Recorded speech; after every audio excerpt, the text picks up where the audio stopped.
Alors bonjour, je vais vous parler d'un petit animal, mais avant que je vous dise de quel animal il s'agit, je vais vous laisser quelques secondes pour y réfléchir. Je vais vous parler d'un petit animal, mais volant. Alors, ceux qui ont deviné, bravo à ceux-là, il s'agit effectivement des chauves-souris. Au Québec, on en compte 8 espèces. Parmi donc les espèces au Québec, on va les regrouper en deux groupes, soit les migratrices et les résidentes. Dans les migratrices, on en compte 3 espèces, soit la chauve-souris rousse, la chauve-souris argentée et enfin la chauve-souris cendrée. Pour les résidentes, il y en a 5. La chauve-souris nordique, la chauve-souris pygmée de l'Est, la pipistrelle de l'Est, la grande chauve-souris brune et enfin la petite chauve-souris brune. Alors, les chauves-souris, ce sont des animaux assez curieux et mal connus. Sûrement vous avez entendu des histoires de chauves-souris qui vont venir prendre notre sang durant notre sommeil. Pas au Québec en tout cas.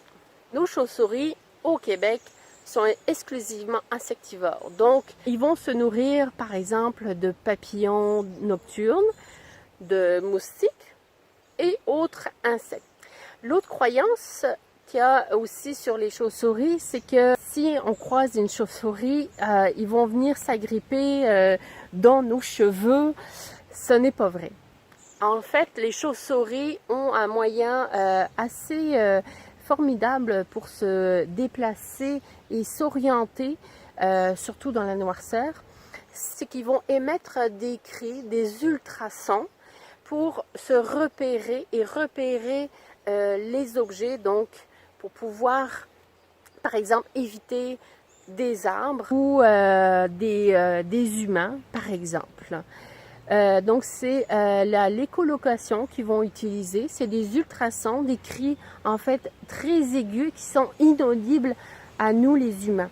Nous, en fait, les humains, quand notre voix, en fait, on va émettre des sons d'environ 125 à 150 Hz. Les chauves-souris, eux autres, ça va aller de 15 000 à même 125 000 Hz. C'est la raison qu'il est impossible de les entendre. Les chauves-souris aussi, en fait, ont un impact non négligeable sur la nature, la biodiversité. La chauve-souris, en fait, est un animal très important dans la biodiversité.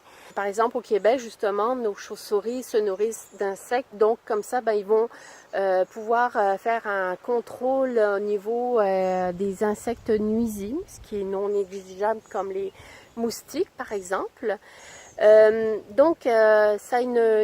En fait, la chauve-souris a une importance dans notre biodiversité. Donc, c'est important, en fait, de les préserver. Il y a différentes façons de préserver les chauves-souris. C'est d'installer, par exemple, des nichoirs. Effectivement, il existe des modèles de nichoirs à chauve-souris. Alors, je vous invite pour cela à fouiller sur Internet. Sinon, l'autre façon naturelle, dans le fond, pour préserver nos chauves-souris, c'est de laisser en fait des arbres, des arbres morts, par exemple, sur notre terrain. Des arbres en fait qui présentent, comme celui-ci, des creux dans le tronc de l'arbre. Et ça va permettre, dans le fond, à la chauve-souris de s'y nicher ou pour y passer tout simplement une nuit à l'abri des autres animaux.